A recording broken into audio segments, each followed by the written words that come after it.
સભા છે, અહીંયા ઈયર મહેતા હોસ્પિટલ છે, અહીંયા હાઉસ પિકિંગનું કામ ચાલે છે, પણ અહીંયા હાઉસ પિકિંગનું કામના બદલે કઈને ગટરોનું કામ કરાવે છે. ગટર ખબર હતી કે અંદર ઊંડી ગટર છે તો બી જબરજસ્તી આ 3 છોકરાને નોકરીની ધમકી ના રાખવાના બદલે એ છોકરાને જબરજસ્તી ત્રણેયને ઉતાર્યા અંદર.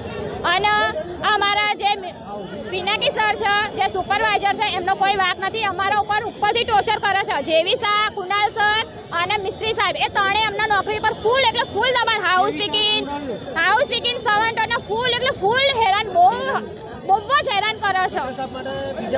ગટર સાફ માટે કોઈ સ્ટાફ નહીં રાખતા. હાઉસ પીકિંગ વાળાને જ ગટરમાં ઉતારે છે.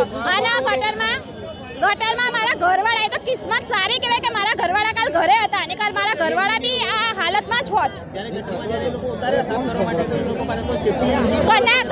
કઈ સેફટી નથી, કોઈ એમની જોડે નતા. 3 છોકરા અને સુપરવાઇઝર જ હતા અને એ લોકો અંદર ઉતર્યા. આટલું બધું થયું. 5 વીઘરની રાહ જોઈ પણ એમને બંધી કોશિશ કરી નથી એમને કાઢવાની. 5 વીઘર વાળા આયા, 5 વીઘર વાળાએ જ કાઢ્યા છે એ લોકોને. ત્યાં લગી એ છોકરા અંદર ને અંદર મૂંઝાઈ રહ્યા હતા, હેલ્પ માંગતા હતા પણ કોઈ એમની હેલ્પ કરી નથી. એ લોકો તમને નોકરીમાંથી કાઢી નાખવા માટે? હા, નોકરીની કે ગટર નહીં કરો, ઊંડી ગટર હોય, તમે ગટરમાં નહીં ઉતરો તો બી તમને કાઢી નાખશું. આમ બધા છોકરા ના પાડે કે ના સાહેબ અમે આ ગટરોમાં નહીં ઉતરી, ગટરનું કામ અમારું નથી, હાઉસ પીકિંગનું કામ છે. તો બી એમને એમ કે તમને નોકરીથી કાઢી મેકશું, નહીં ઉતરો તો. અહીંયા તમારી પગાર કેટલી? અમારી પગાર છે 12,000.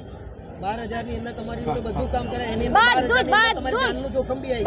બધું જ ટોટલી અમારો પગાર ઓછો, અમને રજા નહીં મળતી, અમારા પર બહુ ટોર્ચર. અમે ખુદની રજા રાખીએ છીએ ને તો બી અમારા પર ટોર્ચર કરે છે. અમને 500 રૂપિયા મહેમાન મેમો પાડે છે. 500 એસએમસી અમારા ઉપર ફૂલ. હું ખુદ લેડીઝ છું ને, લેડીઝ મારી પાસે ઝાડુ મારાવે છે, મને બી ખુદ ગટર કરાવે છે. અને આ બધી લેડીઝોને ઉપરથી બધું સાફ કરાવો, સફાઈ કરાવો. અમારા પિનાકી સર પર એટલું દબાણ, એટલું ધમકી આપે છે. એમને બી ખુદ નોકરીથી કાઢી નાખવાની ધમકી આપે છે. જ્યારે તમે અહીંયા નોકરી પર એમને તો આપી દીધું હતું રાજીનામું. જ્યારે તમે અહીંયા જોડાયા નોકરીમાં તે ટાઈમે તમને આ બધી વાત કરી હતી? હા, અમે અમને હાઉસ પીકિંગનું કીધું હતું કે તમે હાઉસ પીકિંગમાં અમને બધી જાણ કરી હતી. ડસ્ટિંગની, હાઉસ પીકિંગ, આ ગટરની વાત અમારી જોડે થઈ નથી.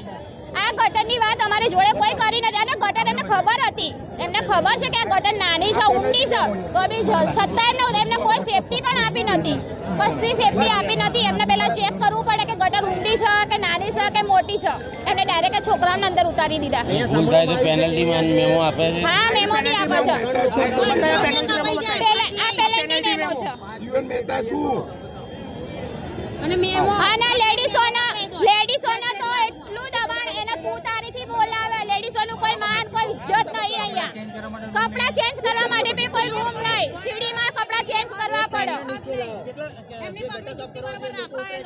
એ 3 જણ હતા. એકનું નામ છે રોકીભાઈ, સાહિલભાઈ અને પ્રવીણભાઈ. સાહિલભાઈ બી સિરિયસ, એમનું કોઈ કહી શકાય એમ નથી. પણ રોકીભાઈ તો એક્સપાયર થઈ ગયા છે અને પ્રવીણભાઈનું થોડું સારું છે. અને રોકીભાઈની રાતે બોડી લાગ્યા ને એ બી અમને કોઈને જાણ છે નહીં. આ બનાવ કેટલા ટાઈમે બન્યો? કાલ 7:30 ની અંદર બન્યો. 6 વાગે બન્યો તો 7:30 એ લોકોને બહાર કાઢવામાં આવ્યા હતા. હા, એક તો મૃત્યુ પામેલું છે. તો રોકીભાઈ હતા એ તો એક્સપાયર ત્યાં જ થઈ ગયેલા હતા. સાહિલભાઈ અને